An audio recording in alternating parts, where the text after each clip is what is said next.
গোলবাজারে চলন্ত বাইকে আগুন, চাঞ্চল্য এলাকা জুড়ে। এক মুহূর্তে বড় খবর, গোলবাজারে এলাকায় এক চাঞ্চল্যকর ঘটনা। প্রাচ্য ভারতীয় স্কুলের এক ছাত্রের বাইক সম্পূর্ণভাবে আগুনে পুড়ে যায়। জানা গেছে বাইকটির কোনো নম্বর প্লেট ছিল না। কিভাবে আগুন লাগলো, নাকি কেউ ইচ্ছাকৃতভাবে আগুন লাগিয়েছে, সে বিষয়ে এখনো স্পষ্ট কিছু জানা যায়নি। ঘটনাকে ঘিরে এলাকায় ব্যাপক চাঞ্চল্য ছড়িয়েছে।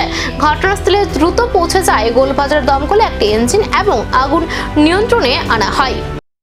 আমরা গোলবাজার ফায়ার স্টেশন থেকে আইছি। আওয়ানোর সময় শুনলাম যে একটা বাইকের মধ্যে একটা আগুন লাগছে।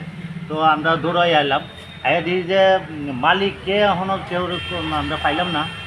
দিই যে মানে বাইকের নাম্বারও নাই, কি বাইক এটাও বোঝা যাইতেছে না। কিন্তু আয়ে দেখলাম তো মানে আগুন অলরেডি নিবাইছে পাবলিকে কোনো। তো এরপরেও আমরা তবু একটু জল টল দিয়ে দিচ্ছি। এই আগুন কি নিছক দুর্ঘটনা, নাকি এর পেছনে রয়েছে কোনো রহস্যজনক কারণ, তা জানতে তদন্তের দিকে তাকিয়ে এলাকাবাসী।